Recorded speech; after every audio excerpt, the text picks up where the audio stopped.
What's your favorite stick under $10? Under 10? Oh, I don't smoke much. Maybe a Blue Moose.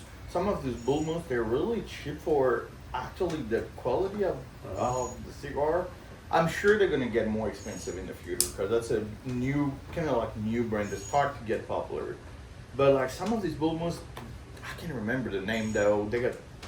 Yeah, I'm not smoking them since a long time, so I don't have all the name in mind. But some of the sticks are about $6 or $7, but they definitely taste like something you'll pay 13 or 14. You know what I mean? You'll if that stick was like $13. How much is this? You'll pay $10? $12? I don't know. I don't know. I don't smoke them often. What do you like to smoke? I smoke a lot of Plasencia on my fuerte. I like some My Father. I really like the Judge, like Grana Forca, the Bijou, and My Father is stuff to beat. I like all their stuff. Yeah, I like. So my favorite stick, the one I smoke very often now, is the Drew Estate's Feral Flying Pig. It used to be a cheap stick, and now it's very expensive. That's the only thing. It's about $30 now in every lunch, you know. But I love that. I really love that stick. It's funny because Really. Drew Estate is largely responsible for getting me into cigars. Oh Like yeah. a lot of people, I started smoking the acids, Oh, which are flavored. I never. But that's like the new cigar. It's like Yeah. introductory. I never had flavored cigars or anything because my dad was a big cigar smoker, so he get me into cigar when I was like about 14 or 15. Directly with good stuff. So I never met that trouble with like you buy the chip sheet. You know what I mean? They're not cheap. They just were. Yeah, but like the they take the edge off because it's like they're sweet, right? yeah, I never do that. My dad is a big Cuban cigar smoker, and I'm not. But you can get those in France. Yes. Well, yes, but They're still expensive though. no. Well, there is. Man, so the price of the cigars in France, I'm not even talking about the Cuban, are twice the price than in Texas. Okay? Really? Yeah. For the most part, it's generally between 1.8 to 2 times the price of the cigarettes we buy. Like if you pay something $12 or $13, it will be about easily $25 in France. Really, yeah. So that's the first thing. And the Cuban cigar are just out of mind. Yeah. And the price doesn't match the quality. That's the thing, you know. You'll pay $50 for a cigar that would taste like a 15 one. So, but I've never been really into Cuban cigar. That's not my kind of tobacco. I mean, I'm not spinning on it. You know what I mean? I'm not saying it's bad or something. It's just not my taste. Yeah. So moving to the U.S. didn't bother me about it. People were like, "Well, we don't have Cuban cigars here." I'm like, I don't give a fuck. You know? I'm a Nicaraguan cigar smoker, so that's fine for me. Do you like the nubs? Yeah. Yes, I like the nub Cameroon is probably my favorite. Yeah. That's Yeah. $9-10 probably. Yeah, that's I a like good that one one a too. lot. Yeah, I can smoke that. Yeah. Oh, you know what? I like the Black Label Trading Company. Lawless, it's one of my favorite cigars, and it's probably about $12. Lawless is really good. The Nocturne, it's like a limited edition they do every year. This year was pretty cool. So yeah, I like that brand too. Yeah. Oliva makes the nub cigars.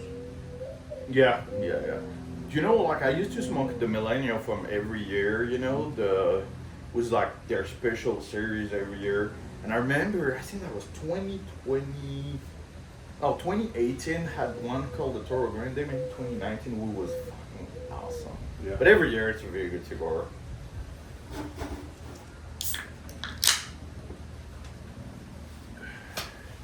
Make sure this is rolling here. All right. Do you want me to put that in? Yeah, you can put it on.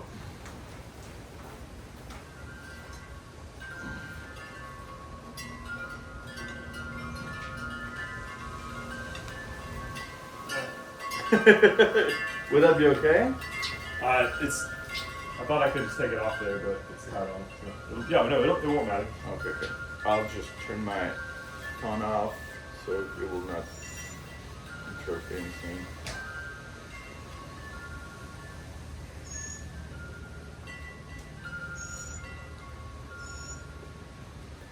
If you don't mind, I just take a picture. Yeah.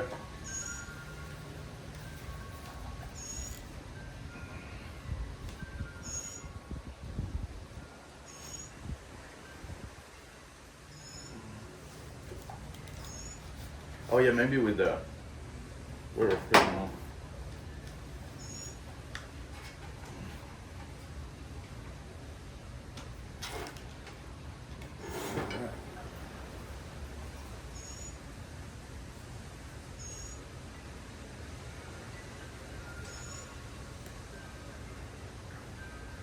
All right. Yeah, give me a mic check. 1 2 1 2. 1 2 1 2. You want it closer for my mouse like that? No, that's fine right there. Right there. Yeah. Mic check. 1 2 1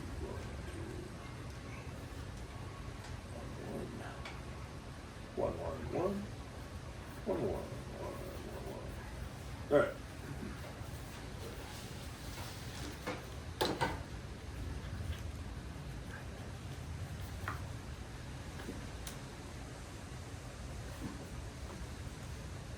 Okay, I'm good to go. All right. All right. We'll rock and roll. Baptiste, welcome back to the show, man. Well, thank you for having me. Yeah, my pleasure. I told you this is the first episode ever recorded on the back porch. Yeah. Well, I'm glad. So we get to smoke a cigar. Exactly. You know me. And I was, even on the way, I was wondering, like, does she smoke in his studio or not? And I was assuming that your wife don't let you smoke inside. Oh my gosh, no. So I was like, well, I'm not bringing a cigar, Yeah. But when you were like, well, we can record outside, I'm like, Yeah. Yeah. And you went with the Big Sky. exactly. I'm trying that for the first time, and so far, it's pretty good. Pretty good. It is, yeah. Like it. Well, you're kind of a aficionado, so if you give it a thumbs up, that's high marks for them. Montana, Mm-hmm. you do it good. And I went with the La Gloria Cubana Serie R, Yeah. which I've had before, which is tasty. But yeah, so welcome back to the show. How's Texas treating you? Oh man, living the life. Yeah. Yes, the real American dream. Mm. It's been what, 4 years? Yeah. 4 years since 4 we years. got together last. Yeah, that was right before I opened my company. Mm-hmm. Yeah, I think I started like 6 months or 7 months after we had that show. Yeah. And you brought me a shirt. Yeah, I remember. Sometimes I spotted on your Yeah. picture or video. I'm like, damn, you still wearing that tank top? Yeah. Which funny story about that. So it says steak and bench on it. Because I used to do bench press competition. Uh-huh. Yeah. And so I wore it to pick my kids up from school, and it's very tight. And so like sometimes your nipples pop out. And my son, he's older now, but I think he was probably like 10. He looked at me and he just walked the other way like he didn't know me. Like, what's this fact? That's not my dad. No, Yeah. too much for me. And then my daughters begged me, please don't pick this up. Because I tell them, I'm going to wear the steak and bench shirt to pick you up today. They're like, no, man, please. You should get like those short jeans, 80s, Oh, yeah. 80s vibes, short Mhm. and like with the tank top, and you're like, hey, yeah, I'm bringing the 80s back. Yeah. It'll go with my mullet. This is my. Oh yeah, with the mullets. Yeah, this is my my turkey season mullet I'm doing here. Yeah. Man, it's great. My wife hates it, so Yeah, that's why I tell you it's good. yeah. So let's see. So 4 years ago, about you were here, and go back though. For anyone not familiar with you, for our listeners, like what originally brought you to Texas? Freedom. That's it. That's my answer for everybody asking me. Every time I say, when I introduce myself that I was born and raised in France, people are very surprised. Because I evolved in a very rural world here as a hunting guide. So I'm always far from any big cities or something. So they've probably never seen any French before. Mostly they never seen any strangers before. Except some Mexican maybe, but that's it. So every time they're really surprised, I'm like, what bring you here? Like, why are you here? And every time my answer is freedom, because there's nothing closer from the reality.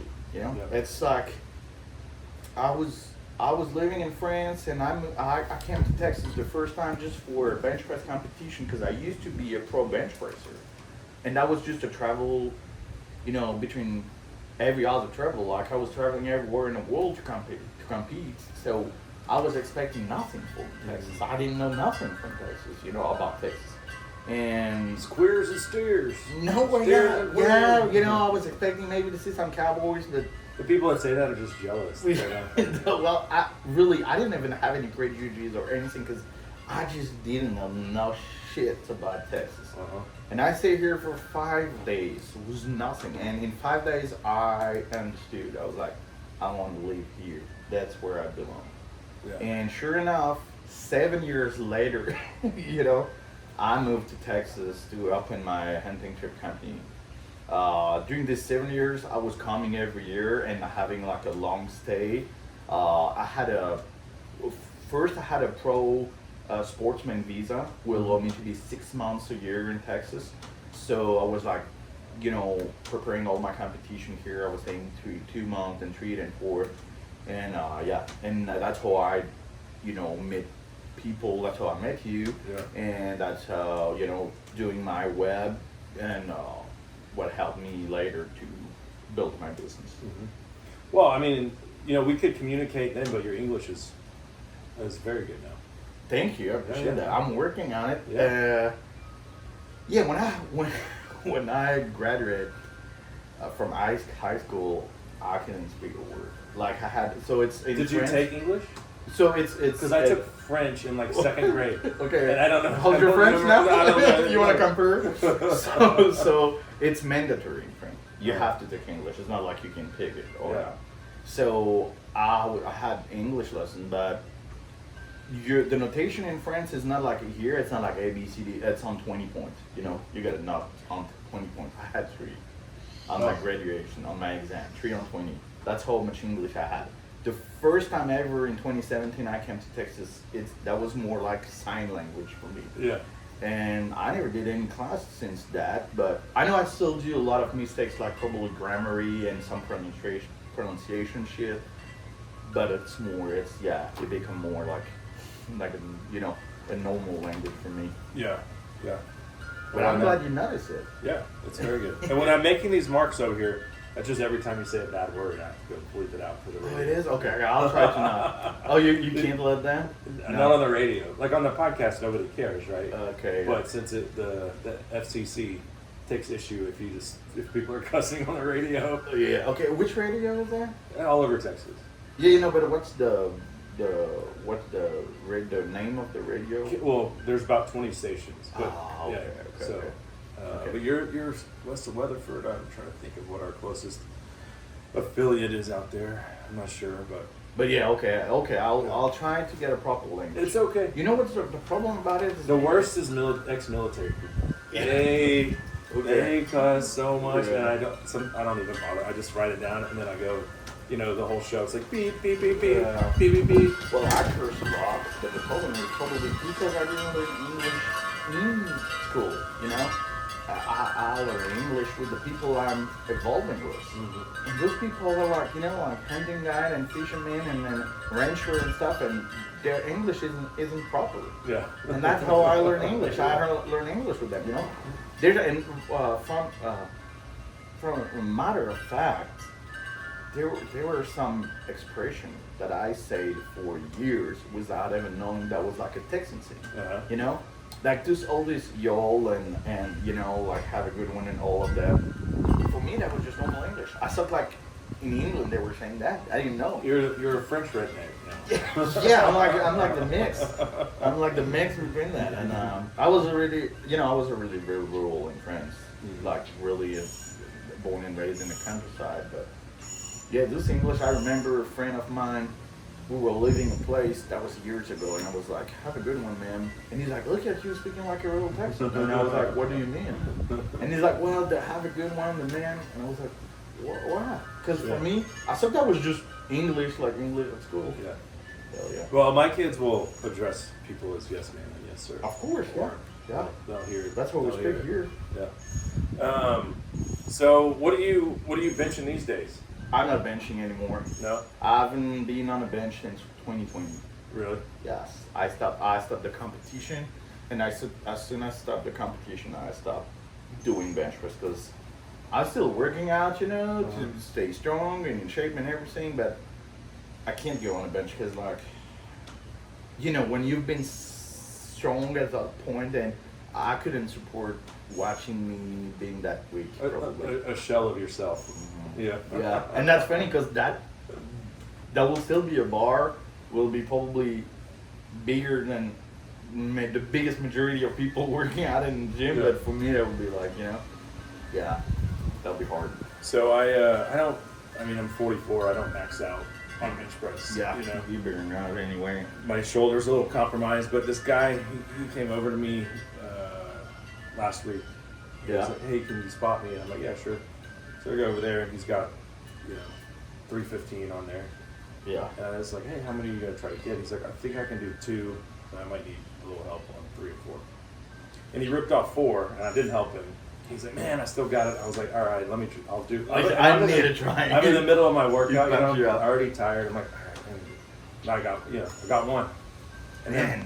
then I was like, That's still a big bar. I said, isn't this stupid that we're in our, I said, how old are you? He goes, I'm 39. I was like, yeah, I'm 44. I said, isn't this dumb that we're doing this? He goes, yeah, but it feels good. I said, that's what I tell my wife. Exactly. There's no reason, but I like it. Yeah. That's more a mental thing than a physical thing. Can I do it? Yes, exactly. Yeah.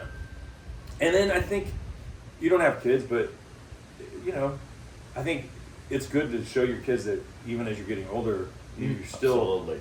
I mean, Being I'm not example. like skinny, and I'm not like I don't have a 6-pack because I'd like to drink a 6-pack. But my kids know that hey, Dad stays Strong. relatively fit. Oh yeah, So, yeah. yeah. So we're like I said, we're out here enjoying a stick. But we were in the studio when you saw the Wolverine Yeah. and the Lynx, Mhm. and I told you I got those in Canada, and then we were talking about predators in France. Yeah. And you guys really can't hunt anything other than a fox there? Predator wise, it's not really predator hunting. It's not really a thing in France no more since probably the Middle Age. Because you killed them all off, or what? Yes. Yeah. Yeah, they kill every bear and so France originally it's a very forest country, Mhm. very forest country. I think that back in that day that was like 80% of the territory was forest. No, it's still like about 30%. So it's still Yeah. it's still if you have to compare the forest in France from here will be like the Arkansas forest, kind of like Yeah. high. Well, depending where you are in France, but in general, high trees and stuff, very dense forest. So you used to have a lot of brown bear and wolves in it, and just they killed them whole, and they reintroduced them. So the bear are still remain still in the mountain in the Pyrenees, in Yeah. South France.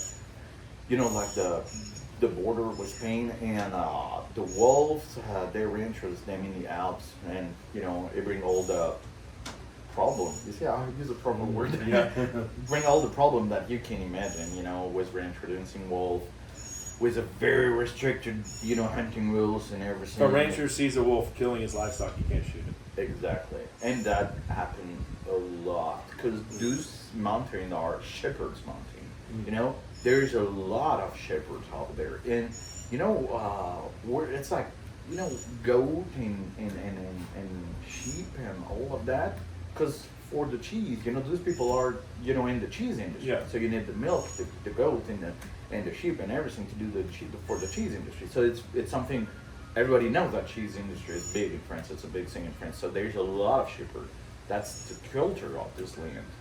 And these people there, all of a sudden they see the wolves coming and the bear and taking their their livestock, and they can't do nothing about it. And there's nothing really. There's not like a plan or a strategy even from the state or everything to control that. And what we're seeing right now, it's the wolves are moving close from the farm and even now close from the city.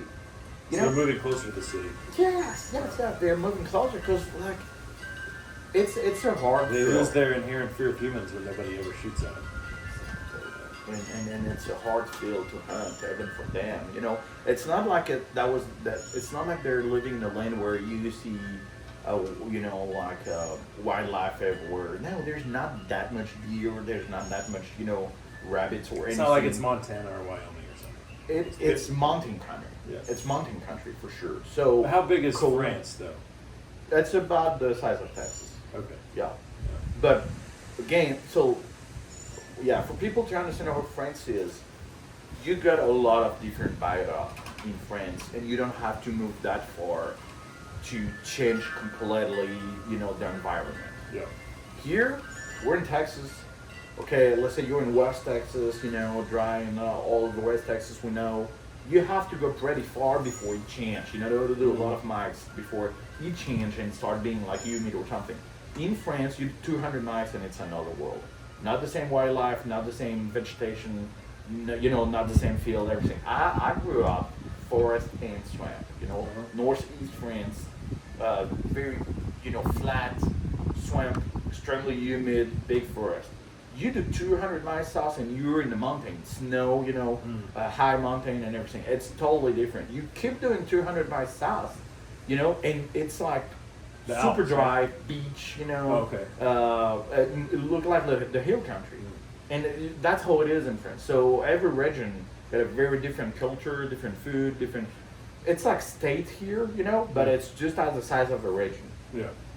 And so this place where the wolves are, it's a hard field. There's not much wildlife because it's very cold. It's snowy, all the time. It's sharp. So you'll see some chamois and you'll see some lynx and stuff like that. But it's for the wolf, it's way easier to just go and get a goat. Yeah. Like, Oh, yeah. Fuck. Yeah. Oh, sorry. Let me make my note here. F word at 6:16. Yeah. So, but you said there's a lot of lynx in the mountains, and you can't hunt those either. No. But were those ever extirpated? Like they killed them all out, or it's hard to kill something out of the mountains. Yes, They just protected them. They're just protected. Yeah, they're very protected. But there's a lot of. There's a lot of. Yeah, it's not. When you go hunt chamois, on this mountain, you'll see it like very easy. And some people shot, like using their free will, but Yeah. normally you ain't supposed to. Okay. If you get caught, that's bad. That's really bad. Oh yeah. How is the? When was the last time you were back in France? I haven't been back since I moved here. You haven't? No. Oh man. So, in talking to friends back home, how bad is the Muslim situation? Oh, it's worse than you can expect. It is. Oh no, man, the Muslim situation? Yeah. Oh, that's worse than the lynx situation. And you can shoot that. Why is Western Europe so willing to? And I mean, we're seeing it in Texas too, man. And I hate it. Yeah. And it's not, especially because where you are. Yeah, and it is not because I don't like Muslim people. Really? It's because they don't. Well, I don't like their ideology. Oh yeah. The actual human being, as a Christian, I don't hate anyone. No, yeah. But they hate me. I understand. They hate me. It's They in do. there. It's, I believe it, the Bible, right? I was reading John this morning. Their Bible, the Quran, says that they can steal, rape, pillage, Yeah, we're not murder. We're not really considered as a human. No. Murder. I know. They even have a word for us. A word. It's what's that word? They call us. Basically, it's like dog. Yeah. It's like- Yes. But yeah, we're unclean, and they can. In their religion says they can do whatever they want to us. Yeah. And they don't come here like you did. You're the perfect example. Modern day, I'm chasing the American dream. Yeah. Right? Yeah. Legally. Literally, you built your business here. You moved here because you came here for a work, basically competition. Yeah, but I came, I came It legally. smells like freedom here. Yeah. I'd like to Yeah. experience this every day when I wake up. But they want to turn it into the same S-hole that they left, which doesn't make any sense. Yes, so it's a big thing. I'm actually working with TPPF, Texas Public Policy Foundation, and United Gen USA would draft me to be one of their influencers working with them to explain the danger of socialism in Muslim here in Texas, coming from the most socialist country in the world, because it's related. Socialism and the Muslim invasion are very closely related to West Europe. It's a big thing, and I mean, you will take the whole podcast to talk about it, but what I can say is the fight you have to take against them is cultural. There's it's not about law, it's not about government or anything. I know people are really about the Sharia ban and all of that, but in reality, Sharia is already legal. You know what I mean? Right. Like you have to follow the state rules and the federal. We don't allow law. Sharia law. Exactly. So the fact all this Sharia ban, it's more communication than anything else. What kept Muslim out and what stopped them to expand is the culture, Christian culture. You know, the Muslims that take free spot. I mean, you get invited when atheism, you know, push the religion and the culture off and let an empty space, and the Muslim take it. Yeah. If you stay a very strong Christian culture, no, not even that. It's like, okay, Muslim people, they need Muslim food, you know, the halal food. Okay, if you don't have that in your supermarket, and you don't let it, you know, come to your supermarket, they won't move in your neighborhood. You know, they won't.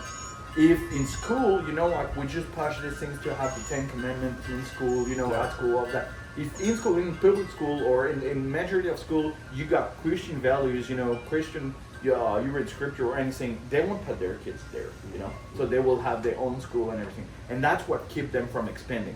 As soon as the white people and the Christian people start blaming their own culture and living their own culture and just living that fucking, That's okay. But They may make it up. empty space, you know, where it's nothing, you know, well, the Muslim will take it. Yeah. They'll for feel sure. comfortable, you know, and you'll start thinking, oh, that's okay to have like 1 L of Muslim food in the supermarket. What is it? It won't stay that way.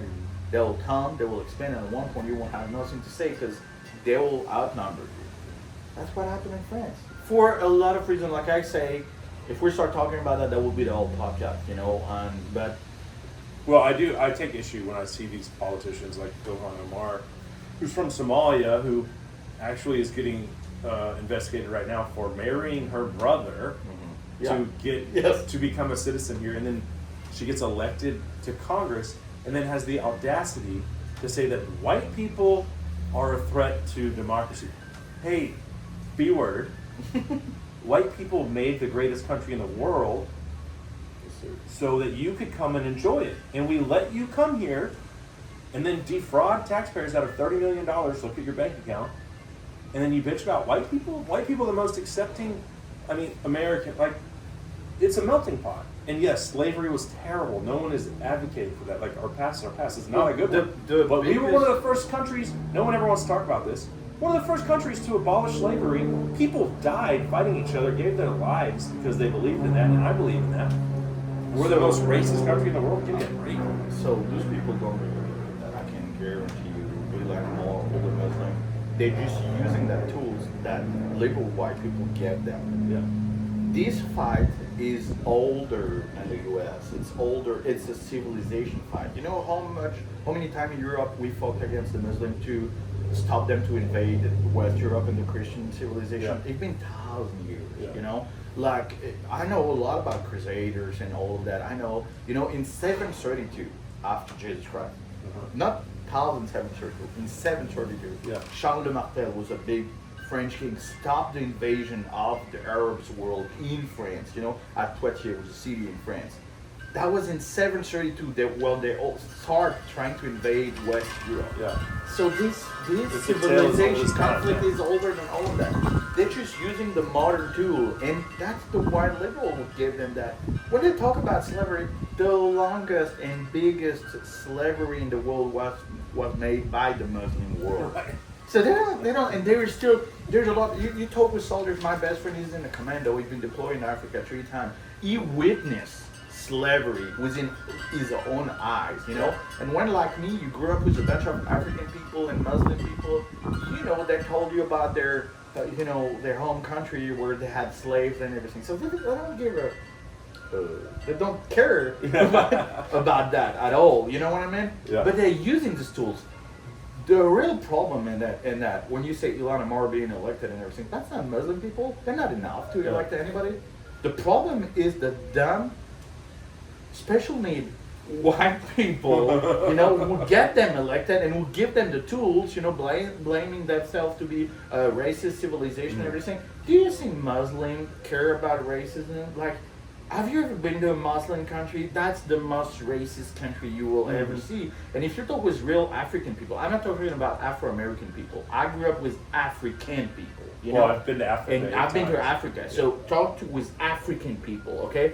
They'll tell you how much in North Africa, that's the Arabs country. They will tell you how much racism they get from those people. You know, like those in Africa, those countries are treating the black people so bad, and they're in Africa, you know. Yeah. So they don't really care about it. It's just it's just a posture they're using. So what we have to fight is, we have to target the right, people, the one who give them all the things, who give them all the power. But what I don't know yet, and what we're experiencing, the experience right now in France is like those lefty people, they lose the white voters years ago.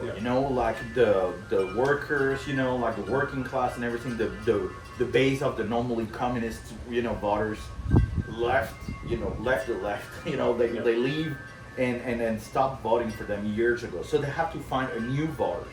And so new voters are minorities, what they call minorities, So it will be black people, it will be immigrants, it will be LGBT, whatever, What I don't understand is like they give weapons to their natural enemy. Because there is nobody who hates communists more than a Muslim, and they give them power. And what we're experiencing right now in France, because in France we got Look at New York City. Look at they exactly. But in France we're like 20 years in advance from the US. We experience what we're experiencing right now. That was France 20 years ago. So I can guarantee you I can tell you already how it's going to end up. And in France, what we witness now, it's like those leftist party, they start losing the power because the Muslims that have been getting elected now are like pushing them out of the party and placing all the Muslim people, and it's hard for the original white liberal people who was in charge of all the left party. They start to be just pushing away, and they're panicking and like, what is happening? Well, you did this to yourself. You did it to yourself. And that's what's going to happen here too. So far, right now, it's still white people, running liberal party and putting all these immigrants and Muslims in charge. Sooner they were going to have the backfire. Yeah. And that's going to be a big surprise for them. Again, to clarify, it isn't a racist thing to say, this is my country. Yeah. I'm happy to share it with you if you assimilate. I'm an immigrant. One that assimilated. I am an immigrant, and I came here later than the majority of those immigrants who will tell you you're racist and everything. I'm literally a brand new immigrant. I moved to the U.S. in 2022. So I'm here since 4 years. Yeah. And I feel like I'm fully assimilated, and I love America more than everything. Like, I'm so grateful for this country. This is the greatest country in the world, and I witnessed it. I'm living it, literally in it. So you won't find more grateful than me for America and for Texas, and I want to fight for it, and I want to fight so bad. So nobody pissed me off more than seeing ungrateful immigrants, or even worse, people who are born here and don't know the chance they got. They're masturbating about all the countries, all the culture, and everything. They've never been there. They never know what it is. How much it pissed me off when I heard people talking about how it will be great to have free healthcare and all this socialist shit, all this socialist stuff. Yeah. I flee the hell, the socialist hell. Those things bring to my country, literally destroy the country I've been born in. Yeah. And raised in. Yeah. I know exactly all that works. So. I've said this before. So my neighbors right here, they're Ukrainian, and him and his wife immigrated to Chicago. Their parents brought them when they were teenagers, and I think they lived there 7 years, and love them. And they have an American flag. Yeah. In front of the house, and I don't. Right. I do have an American flag and a Texan flag in front of my house. They love America, right? Yeah. And they're here, and they assimilate, and Ukrainian is their heritage. America is their country. The United States is their country. You've seen that. I never say I'm French. I say I was born and raised in France. Because if you want to be an American, you have to define yourself as an American. And I define myself. I want to be respectful because so far I don't have the citizenship. And I don't want to disrespect anybody saying I'm an American. But like, I feel like I'm Texan now, at least, and You I got wanna be. boots, a belt buckle. I mean, Yes, yeah. yes, sir. And I mean, and even, I do a lot advocating for the Texan culture and the Western culture for my clients in my company. Yeah. Teaching them about a history, about the culture here, about the rules thing, the tradition. So, I try to do my best to give back what America gave me. Well, and that's not why I wanted to have you on again, was to talk about, hey, here's a warning, heed this advice, but who better than to get it from someone that's lived it? Oh right? yeah, oh yeah. But what I really want to talk about now is, don't worry about that, is your business that you built here. Yeah. So you came here as, for weightlifting in a competition. Yeah, years ago. When did you decide, I want to have a hunting business here? So I was a hunter. Even when I came the first time, I was a hunter. I was passionate about hunting. That was my second passion after powerlifting. And I just, start learning about whole the possibility in hunting, in the hunting culture, and all these big hunting culture was here since the beginning, since the foundation of Texas. And I was like, so I was just, getting invited as far as I was making friends and contact and stuff. People started inviting me in some hunts, and let's go shoot some pigs and let's go shoot some deer and turkey and stuff and everything. Then at one point, I was posting on my social about the hunting I was doing here, and some hunting trip company were calling me and being like, hey, we need a guide for that, kind of hunt for our clients. Do you have a contact? And I was like, sure. And I was giving them the contact. Uh-huh. And at one point, I started thinking like, what am I doing? There went your 15%. I'm just giving the business. I should do it myself. Yeah. I got all the contact. I got all the things. I got the skills. I should just do it. And I got the exposition on social. I should do it. So sure enough, I build the company. I learn. I get, class and everything. I go with some very old hunting guy, that got a lot of experience, and they teach me about, because you have to learn about the ground and the species and everything, before, because hunting in West Europe and hunting here, it's different, different species, different land and everything. So I learned, and I'll start guiding myself, and it's, like I said, it's the American dream. Like this year, we hope to reach $500,000 made with the hunting trip. So in 4 years, and I can guarantee you, there's no country in the world will give you that much opportunity. Yeah. There's nowhere in the world where you can come. When I came like 4 years ago, I had no car, no house, nothing. Okay, and 4 years after, you got a very good successful business doing reaching $500,000. That's the only place in the world where you can do that. Yeah, absolutely. So, what all do you guys hunt for? We do a lot. So we got a big catalog. So how we work is we're doing custom trip to all the customers.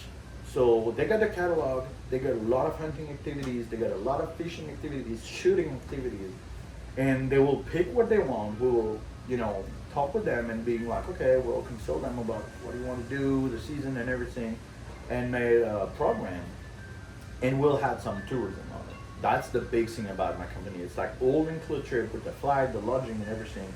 And they do the hunting, they do the fishing, but they also discover the Western culture, the real Texan culture. I bring them personally in some Not to the Fort Worth stockyards. I mean, we generally do the stalkers, but we do the stalkers a good way. I teach them about the real history of the place. I'll bring them in some old saloon and old shop and everything. We don't do the touristy places, but we generally do that just to have because if that's your first time in Texas, or it's not the only time you'll be in Texas, it's good to see it. But that's it. That's pretty much the only touristic place we're doing. Everything else is about rural, small town. We go get breakfast in small cafe, where grandma give you, pour your coffee and we get some chicken fried steak, with Mary's? homemade gravy. Mary's and Strong, by example, juice place, those kind of place, exactly. Those kind of place. We got a small barbecue, bring them to rodeo, some small bull riding show and everything. They get a hat made by a real hat maker, shape, with steam and everything. the real way, you know. And I teach them about Texas history. They do we do horseback riding and some cattle ranch, you know, with real cowboys, where there's no tourists coming. That's my people are the only people visiting. That's real cattle ranch, real, you know, real working place. And that's how they discovered the real Texan culture. So that's what we're doing. They even like seeing the oil production. Yes, exactly. We're gonna see some oil rig. You know, like it can sound crazy for someone who's been raised here, but don't like, even blink when we see but it. yeah, exactly. Yeah, from for us, it's just okay. Yeah, there's an oil well, but people would never seen it before. You know, they're interested about seeing how it works. I'll tell them, okay, that's how the oil works. You know, you see the salt water goes in that tank, the oil goes in that tank, and everything. They like to learn about it. They like to learn about it. So that's part of the trip, and the rest of the trip is the hunting or the fishing, depending on what they pick. So we do a lot of thermal hog hunting, a lot. We got big land in Strom, and we do a lot of thermal hog hunting, coyotes, bobcat, you know, all the night stuff. We do also helicopter hog hunting, which is something crazy for any European. Right. Like it's just out of mind. So we do that. We got a pilot working with us in South Texas. It's pretty cool. And for the big game, I mean, all the big game, we do a lot of alligator hunting because during the season in Texas is pretty small. It's 21 days. But during these 21 days, we definitely hunt gators. A lot. But not with the hook and line. Not with the hook and line. That's the funny, you know, we do the funny or the fun way, you know, like we spot install them, you know, on feet or on UTV, then we'll pick a gator, the good size, you know, like trying to get over 9 feet or something, big gator, shoot him with a fishing crossbow, then you have to fight against him on the rope, you know, to pull him, because it's completely alive. You know, those fishing arrow doesn't go through, it just get under the skin and get stuck. So this gator get pissed, and you have to pull on the rope to get him on the shore, grab him by the tail when he's still fully alive, pull him on the shore, on the land, on the ground, you know, and then sitting on his back and stabbing him in the head. So that's like wrestling gator and big gator. That's a really crazy experience, and that's like, because, you know, like guiding European clients, they're really picky. They won't hunt anything off a feeder. They won't do, you know, this kind of hunts, you know, very. Yeah, you told me earlier that you do all these thermal hog hunts, and you said we don't have any feeders. No, they won't like that. That's weird. They won't like that. If it's that easy, I mean, easy. I'm not saying that easy because I know the reality of it. But that's how it sounds, you know, hunting from the feeder. European hunters, they're really like traditional, you know, they're like these things. So when we do thermal hunting, we have to look for it, and that's why during our thermal hunts, you will never see them shooting 20 or 25 pigs or nothing. If you have a feeder, then the pigs stay around. Like, yes, you know. we have to look for them. So it's like, but we kill a lot of pigs. I can guarantee, because we know our job. We did that since long enough. You know, we got some good land. We know where to track the pig, but we have to do strategy. Yeah, wheat fields. No, it's not even on the field. It's a cattle ranch. You know where it's west. It's pretty west. So it's not a place where you can grow some crop. You know, it's not humid enough. There's no rain enough. So it's like oil rig and Mesquite flats and stuff. Exactly, mesquite and you know, cedar and stuff. So it's not an easy hunt. You have to look for it, but you get some good pigs, and you got to try to target the big one and stuff. We kill a lot of big boar. We kill about 500 pigs a year. So nice. You know, we're doing a lot. Yeah. And for the rest of the game, we're doing it's about axis deer, whitetail, of course, during the season. You know, axis deer, nilgai, black buck, oddad, all the not native, but you know, kind of typical Texan game now. And same, we don't hunt them out of feeder or anything. You know, it's like long. You know, it's a tree. If you want to get an oddad with me, you're sure gonna get a big one because we know where they are. But it's like a 3 days. You know. Spot and stalk in the hills, you know, was like looking in the binoculars, cutting a lot, you know. That's what they want. That's what they want. The real experience. Yeah. So out of all the species that you hunt here, which one was the hardest to learn how to score? How to score? Whitetail? No, nilgai, because the horns are so small. You know what I mean? Yeah. You're like, I'm talking about a bullet. You know, when you get it, like you can score it. But like just seeing and being like, yeah, that's a shooter. On nilgai, you'll most likely go by the body more than the horns or everything. You know, if they're dark, if they look swole, you know, because the older they get, those mature bull, they get really dark. You know, that's why I tell you they're not that young.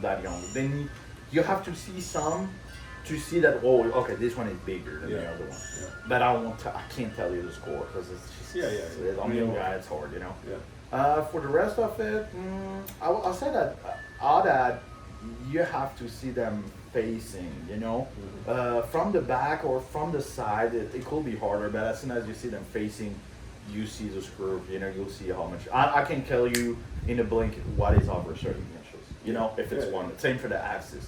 I mean, I'll say that axis. The thing is like you generally have to see them couple time. Because you want to see the front of them, you want to see every point, the cuddle, all of that, before being like, okay, he's not beat up, he doesn't have nothing broken. That's the thing, Because if you just see a very wide and tall one, you're like, okay, go for it. Maybe you got something broken in the front, or it won't look good. So you have to not get excited, so forth, and keep the client calm and be like, okay, let me get another look at it before you shoot it. But yeah. And the easiest is probably black buck. You see that, you're like, that's a shooter, and especially because we've seen so many. The black buck population over there is gigantic. So you will see 50 black buck before shooting one, so you'll know when it's a shooter, you'll know. Mm-hmm.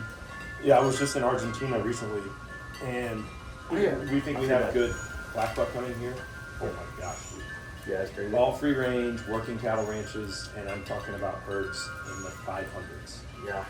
One herd, 500 animals. Yeah, that's crazy. Yeah, it's nuts. So when these people come over here, what foods are your clients like interested in? Because you have French people, you have French Canadian people, you have Belgian people. What are they like? Switzerland. Yeah, Switzerland. Luxembourg. Well, they don't know what to expect. They heard about barbecue most of the time, heard of it, never tried, never really know what it will be. So I like to give them a good. So when we're hunting at the ranch, for these 3 days hunt we're hunting, we got a restaurant where we cook wild game. So that's really cool. They got to try nilgai and axis and all of that, and we got a chef cooking. So that's pretty cool. And when we're out, I like to give them some good barbecue, of course, and I go in different barbecue places for different things, like you got to try the brisket here, you got to try the burnt hands here, you got to try the pulled pork here, because that's what the best.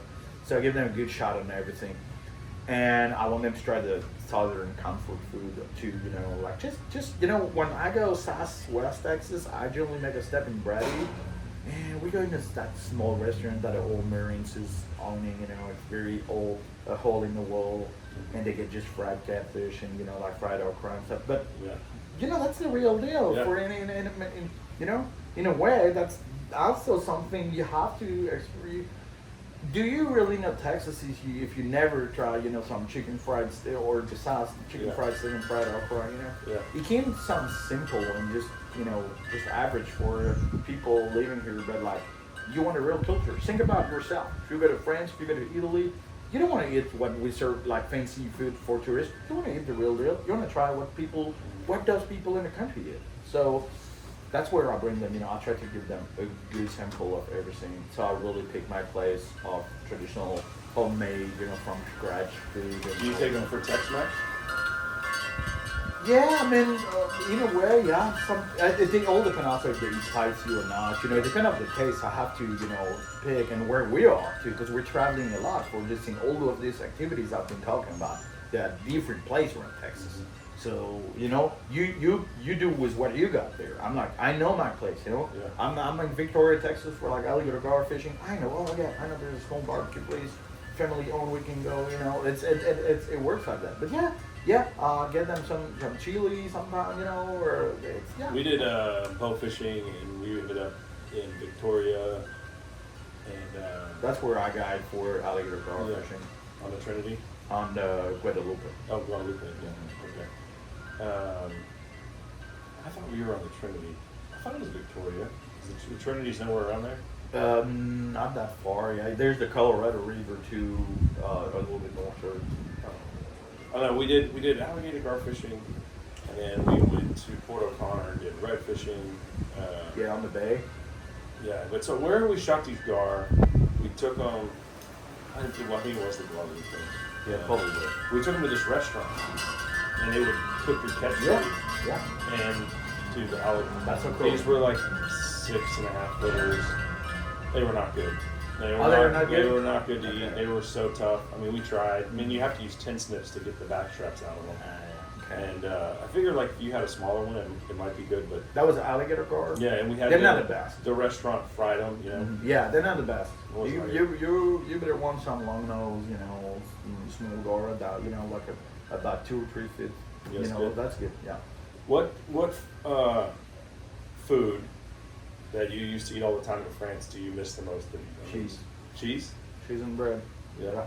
I mean, like I say, I love Texas so much, but you don't have any good bread here, and you don't have any good shit. Like, it's a fact. I'm sorry for people who think they do. I'm not. I mean, there's some decent stuff, but it's repetitive. You know, it's always the same. But it's because, like I said, I grew up in the countryside. You know what I mean?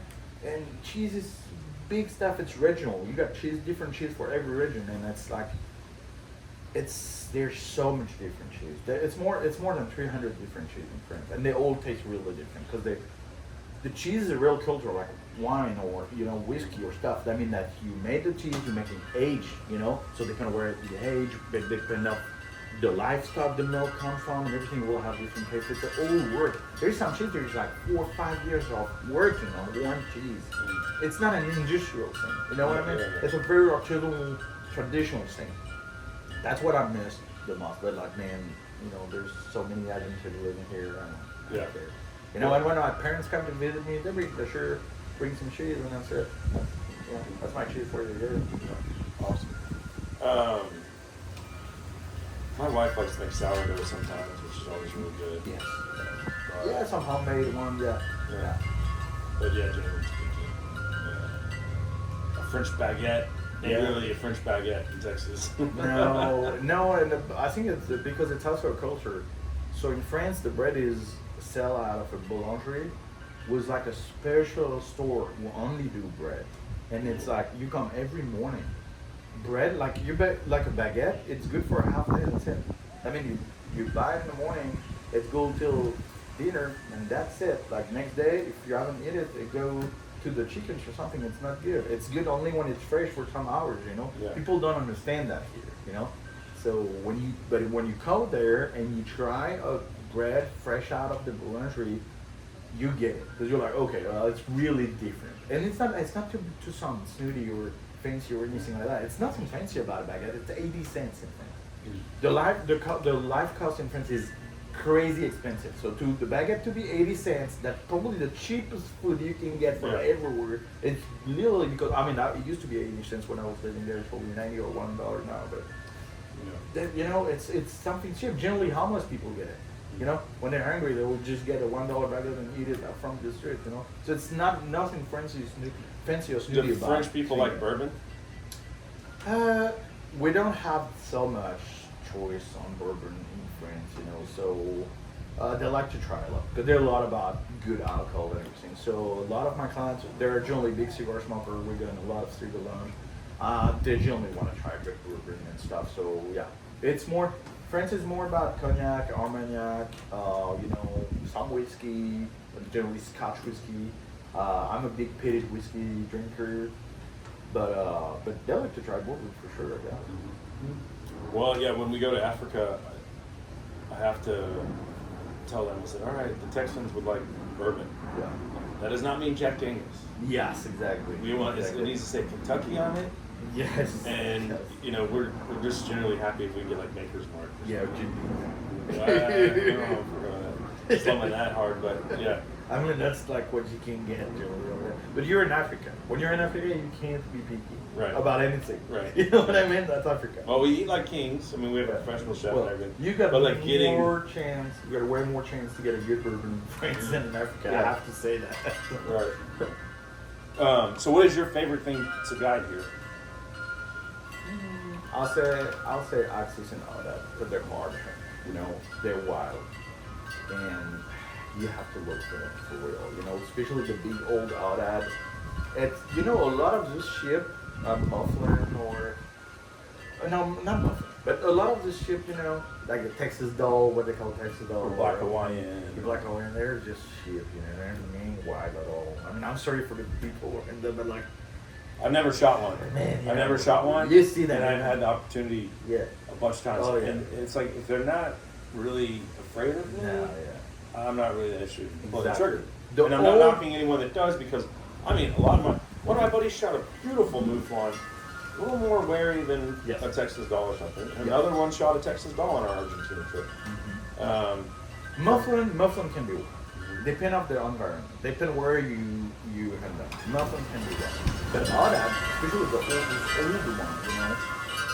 Man, yeah, those old up there, they're wild and they're, you know, you know, in a way, they really act like buffalo. When they get old and later, they go far from the group, start living their own life by themselves, or they will hang out with 2 or 3 big other dogs, you know, and that's it. They won't go to the group and set up when they're rooting, but you know, they will stay by themselves, and yeah, you'll see a bunch of young one and female and stuff, but to find that big old one, you know, he's grumpy, he don't want to deal with anybody else than himself. So you have to look for it, and that's cool. It's, you know, we go hunt them very, you know, hills and stuff, like canyon. I like this hunt. And axis, the same, the big old axis. When they're rooting, it's a little bit easier, but damn, they're wild, you know. For me, out of every deer species I've been hunting, they're the smartest. Because a lot of these deer, like red stag, I've been hunting a lot of red stag or even roe deer in Europe. Even whitetail, they generally give you a chance. You know what I mean? I mean, you make a noise, they will look and leave. So you got that 1 second when they're looking at what's going on, you know, static, and you can shoot them. Axis don't do that. They act like big, you know? They act like whiteboard. They heard a crack, they start running. They don't even look at it or what, they just go running. So it's some cool hunts to do. And, and that's the trophy is beautiful. Well, and the meat, apparently, a lot of people consider that it's the best deer meat you can get, so. yeah.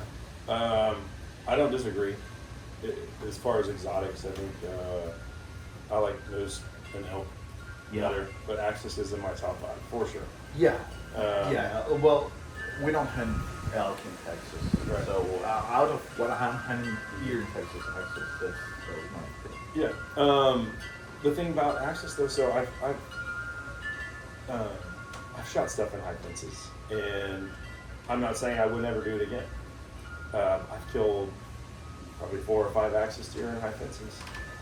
The whitetail come to the feeder, you know the axis were there yesterday because your buddy's showing you the memory card. But The whitetail still come, the axis don't, and you know your wind is right. generally, the big bucks don't really come to the feeder. It's crazy. Yeah. Except if the does are here. But the thing, you know, my segment about high fences. Because I don't like when people learn, you know, high fence is bad, high fence is good. Man, you really depend on what kind of high fence are we talking. Right, you know, for sure. There's million different high fence, you know. This high fence I'm hunting with my clients at 20,000 acres. You don't even know you're in a high fence, you know. We had this deer with no feeder, nothing. Man, it's harder than a lot of low fences, land that I know where there is feeder, you know, actually and everything. So hunting this whitetail where I'm hunting like on this high fence, they're hard to get, really, and they're native from the range. It's high fence, but they're not born in a pen. You know what I mean? Yeah. Same for this axis or that. They're born in the range, in the white. So it doesn't make a difference. I've seen some high fence where like you're like we're hunting, you know, it's a hunting in a farm, you know. Where they all act like they're like, what the hell are we doing? You know, so I completely get if these people witness that scene that they got a bad judgment about high fence, but you have to give them a chance. It's all depend of where you are, you know. Really. Our home base with John X Safaris in South Africa is 30,000 acre high fence. You see the fence when you drive in, and you basically don't see it again. Exactly. So that's good. I mean, that's good for me. It's real hunt. I've had no problem with that. Yeah. Really. But you know, also. I've hunted a 640, one section, a 640 acre high fence where I was trying to get my first axis. Mm-hmm. And it took me 4 trips there. 640 acres. It's not a big place. See? 4 times I drove to Rock Springs, 6 hours each way to get this stupid thing. Exactly. So And then I realized, you know what? If I just get up high and just watch in the evenings, I can figure out where they're coming from and where they're going. And then I just stopped hunting them at the feeders, and then every time I went after that, I was able to use that same strategy. and then just stop them and push them or whatever, you know. And when you're hunting a lot, especially when you guide, you see so many different options of what can happen. I'll tell you a story about an axis I hunted recently. I don't have a lot of time to hunt for myself, okay?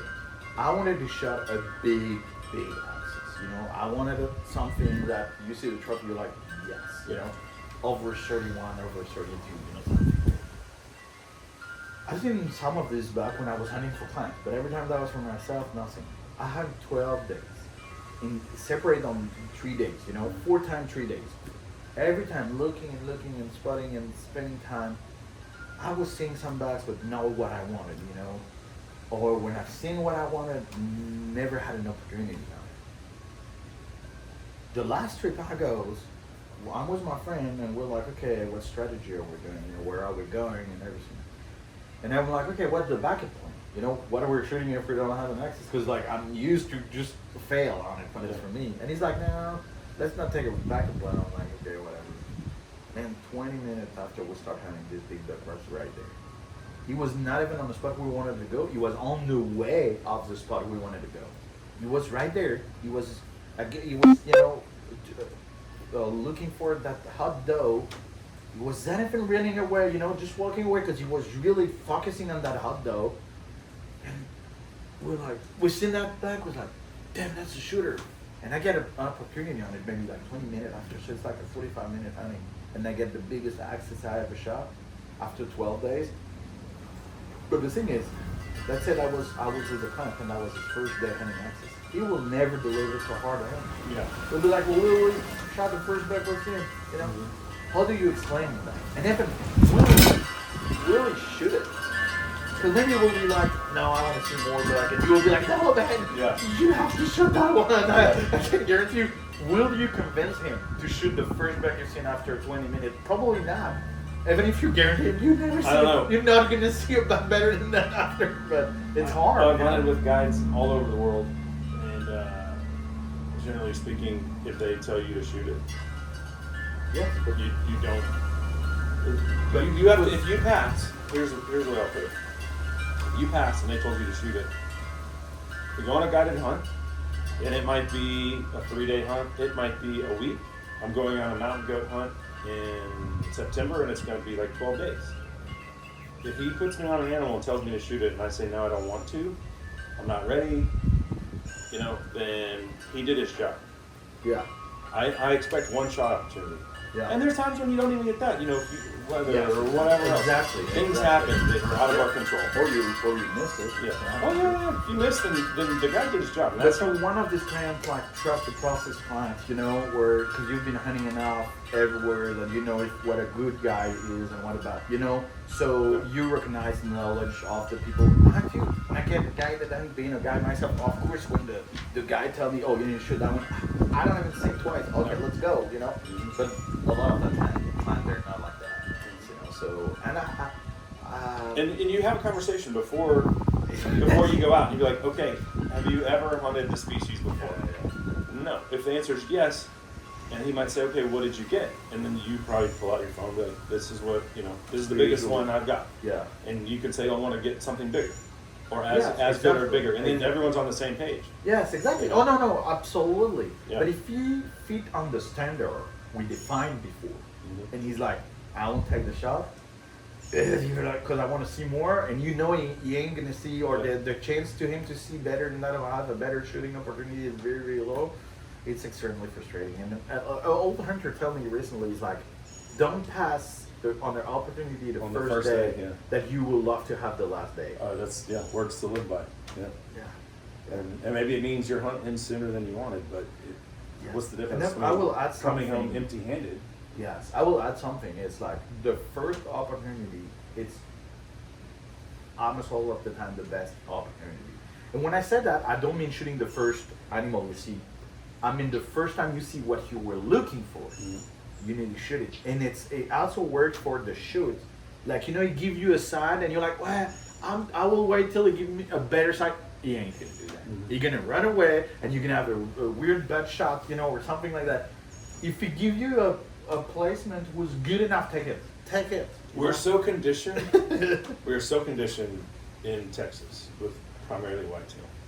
Wait for him to be broadside. Wait for him to be broadside. And I preach this to my kids. And then you go someplace like Africa, and they're like, shoot him in the chest, shoot him quartering away, yeah. shoot him quartering Even towards. the neck shot from the back. If you're Can you see him in the neck? Yeah. I mean, like. If you're sure, but also, you know, the first thing I do with the client before going hunting, I bring them to the range. Yeah. I Oh, want to sure. see how they shot, and I want to see how fast they shot. If I go on a guided hunt and they don't take me to a range first thing, I immediately am like, this is not a this is not a legit operation. Yes. Any good outfitter is going to, because he wants to know, does this guy flinch when he pulls the trigger?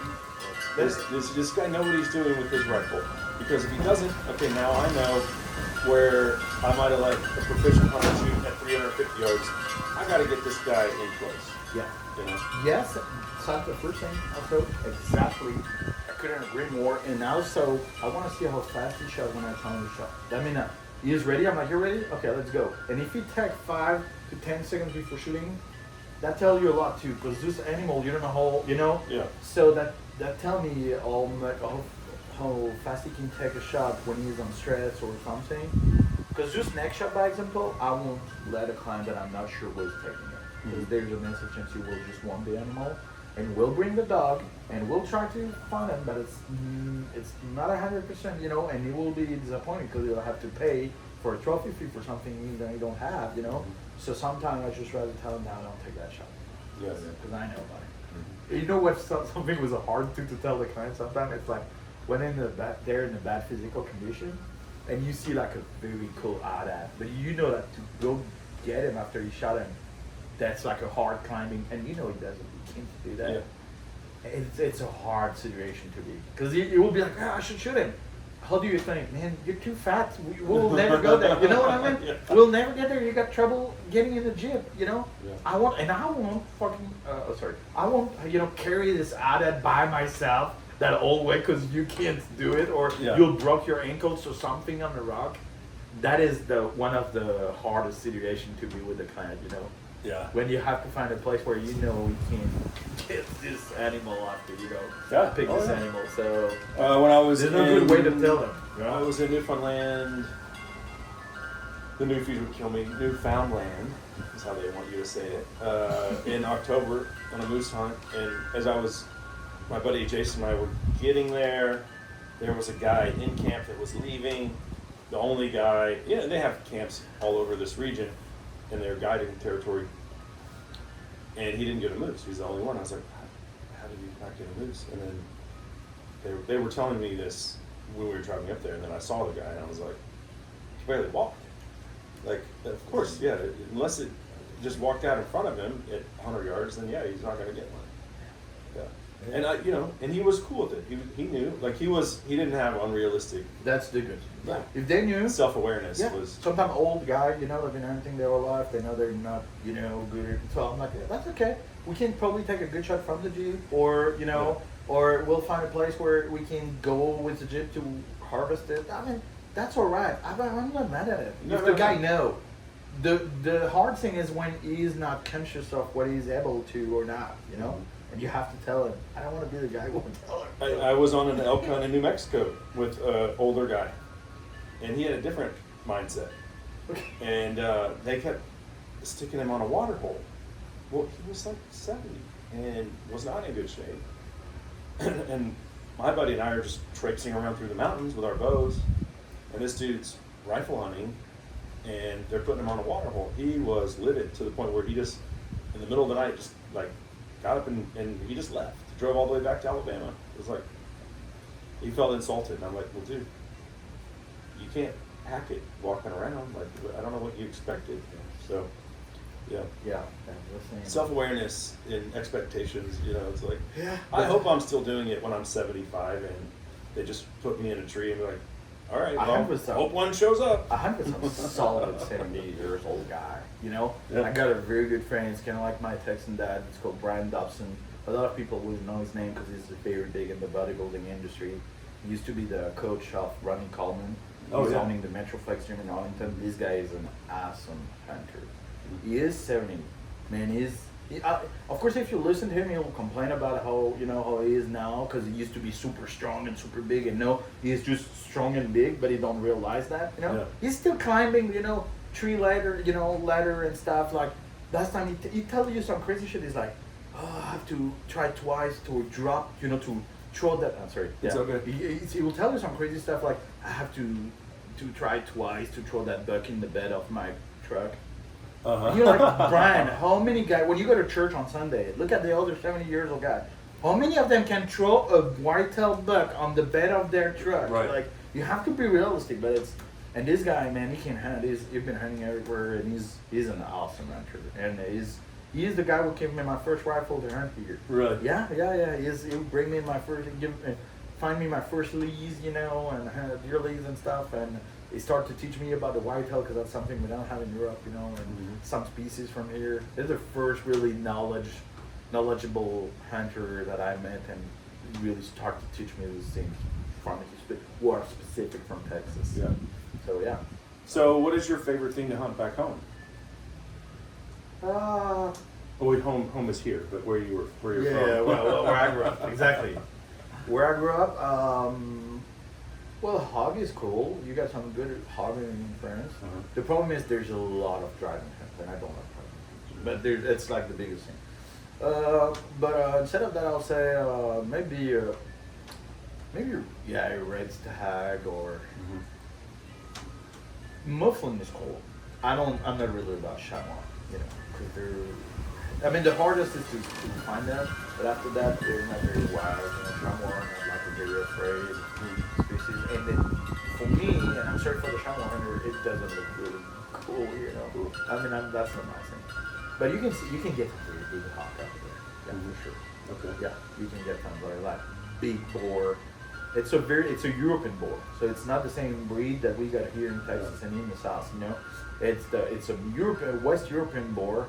So they got like a big forehead, and this big bump on the back. But if you look and you got the good spot and stuff, you can find from like 300 to 400 pounds, big tusk hog, and that's pretty cool. I like it. Yeah. Who doesn't? Yeah. I know, man. I know that some people think like hog hunting is like, some cheap stuff or whatever. Man, hog can be hard to hunt. They're smart. And sometimes they're hardest to hunt than in deer, so. Well, and I see. So you, my buddy over at Pavor Outdoors in Seymour, my friends over at Three Curl, longtime sponsor of the show, all make a substantial part of their living selling hot dogs. Yeah. And that's something we have in Texas that's very unique, target-rich environment. And most of their hunters are from out of state. Yes. Yeah. They come here because of what we have. Yeah. And we are desensitized to it as Texans. I shot 3 at the least the other weekend, and I just lined them up in a row and put them in the same spot so that the guy wouldn't run his tractor over them. One at a time you would see them, and then the coyotes got to eat for a week. Oh yeah. But I was in the wheat field, and the farmer wants them shot. He doesn't want them in the wheat field, So where I hunt pigs, there are so many predators that, man. I made a video about it when I stacked 6 hogs, all between 170 to 200 pounds. 6 hogs, and a week later, nothing. Oh yeah. 6 hogs. So the buzzard, the old little predators, the coyotes, the bobcat, everything, color. And never the other hogs. Other hogs, people don't know that the other hogs will eat dead hogs. Yeah. I've got I've set up cameras on them before. And they're gone very quick. So I told you I'm planning to do a couple's trip to France. Yeah. And for roe deer. And I'm going to take 4 couples and my wife and I. Cool. And we're going to do 3 days hunting roe deer. So if anybody listening, I think it might be sold out already, but if anybody's interested in that, pretty affordable. I think it's like just for the hunt itself, you spend 4 nights in they call it a castle. It's a very nice. It is a castle. Yeah. And then you do roe deer, roe buck hunting for 3 days during the rut. So they're coming out. He said, he's like, no problem. You could shoot You said you could realistically in 6 hunts, morning and evening, shoot one every. Oh, Yeah. yeah. So there's a lot of. Yeah. Yeah, that's a big thing. But then I want to see Normandy. So that's important. So I want to do that. Then we're gonna do Paris. Where is the place you go hunting? It's southern, like south central, I think. Because So Normandy's it's up far here. from Normandy. Yeah. So I think we would have to go to Paris, or he said we either start with the roe deer and then go north to Paris and then to Normandy. Yeah. It basically would be like a triangle. Okay, but Yeah. you're aware of the distance and the time it takes to travel. Yeah. Okay, it's not like driving in Texas. You don't have this big interstate and you can go. Okay, doing 200 or 300 miles in France, it's take the time to doing 500 here. Mm-hmm. Okay, so like I mean, like you can be in the south and be like, hey, tomorrow we'll be in Normandy. Yeah, okay, but there's like 11 hours driving. Yeah. Like you because people think that France is like, like the size of What about trains, though? Delaware. It's not. There's some high-speed train, but you have to find. The problem is like you take the high. Okay, so let's say your buddy bring you to a high-speed train station and you pay tickets will be expensive, like maybe $200 something. And so instead of driving 9 hours, you will have like a 3 hours train or something. Okay, but what are you going to do here? You're going to have to rent another car and stuff like. At the end of Well, the they're much like you. That's what they're doing. They're tourists / hunting. Yes, but they won't bring you to Normandy. Yeah. Will they? No, I don't think so. I don't know. I mean, I told him what I wanted, and he was like, "Okay, well, we'll have to kind of cater this trip specifically." But I'm fine with that. I mean, Yeah. I don't. Maybe I won't ever go back to France. I don't know. Yeah. No, but I mean, yeah. If that's I do understand why you want to go to Normandy and see Home Habich and like the American military. I want to see all the Muslim people in Paris. Well, yeah, they're not just in Paris. You're going to see them everywhere. Anyway, even in Normandy, trust me. Yeah. But I mean, I'm a huge World War II fan. And what was sacrificed on those beaches. Like that's the I wanna first see it. thing. The first time I got a text from coming to France to visit me, that was in 2021, I think. And the first thing we did after I picked him up to Charles de Gaulle airport, I drove him all the way to Normandy, and we've been to the beach, and we've been to the French-American military cemetery together, making a prayer together. So yeah, I mean, absolutely. Yeah.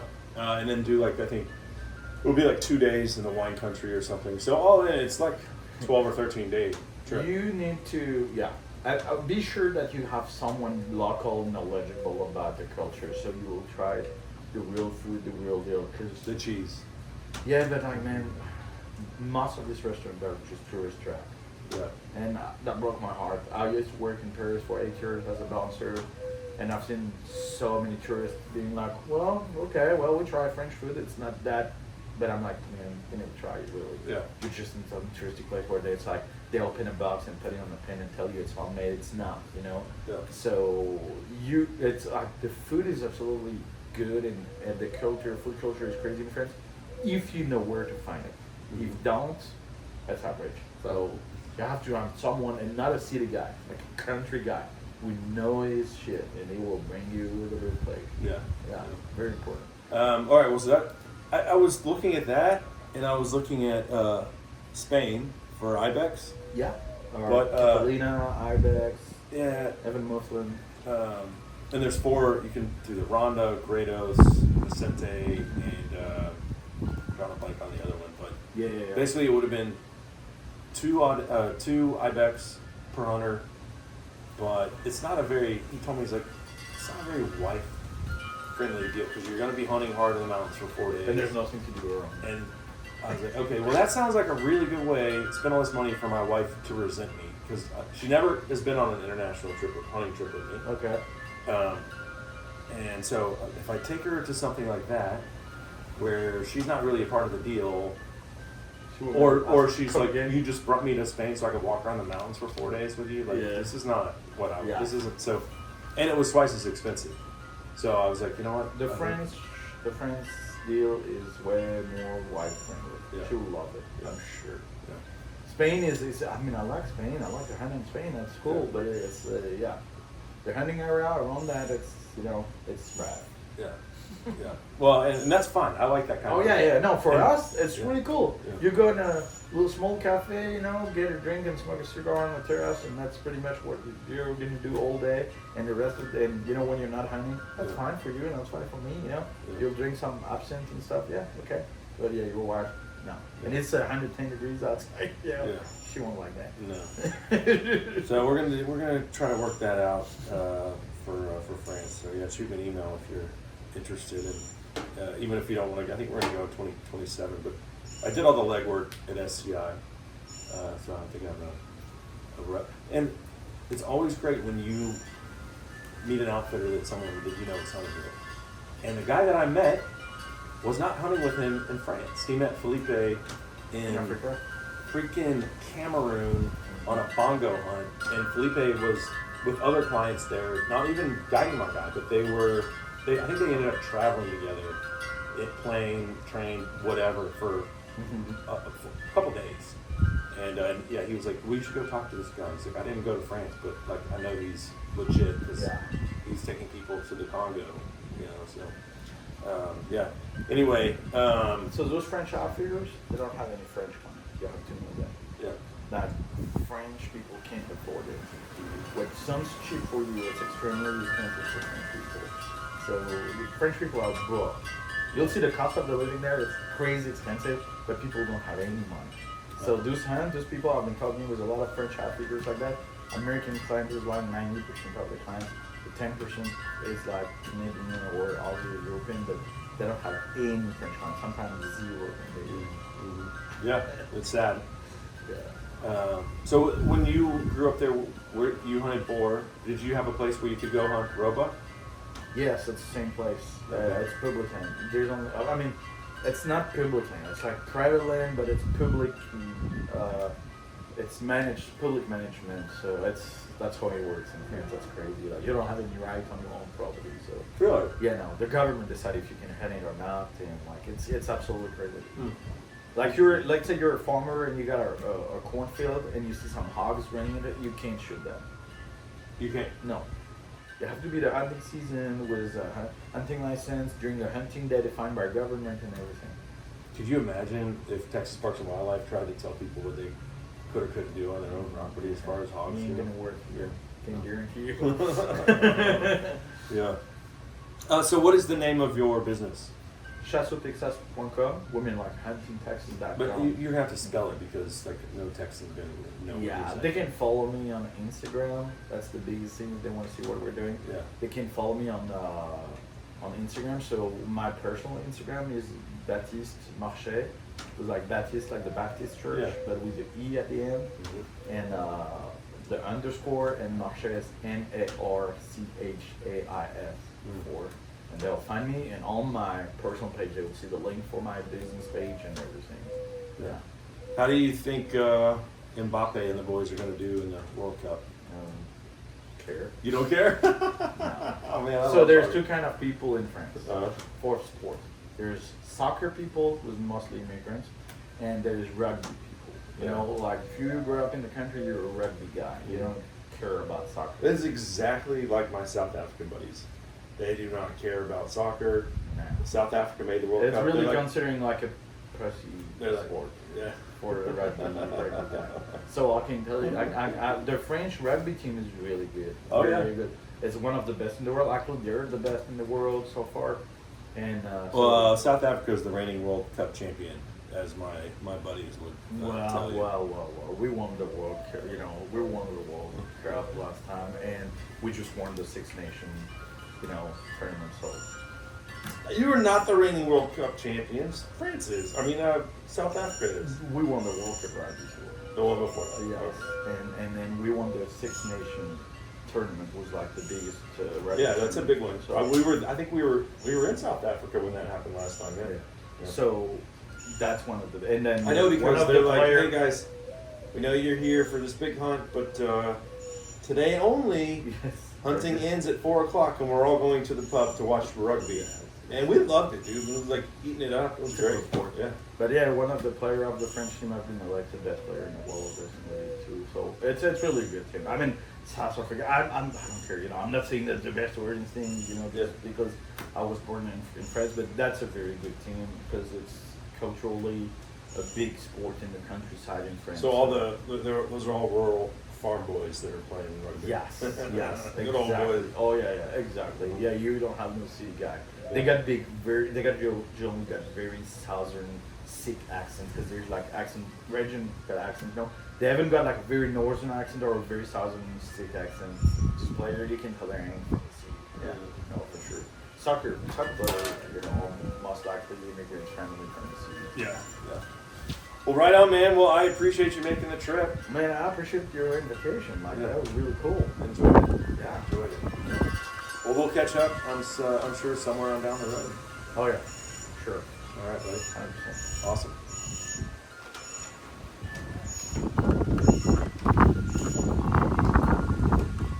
Sweet. That's cool, right? Yeah.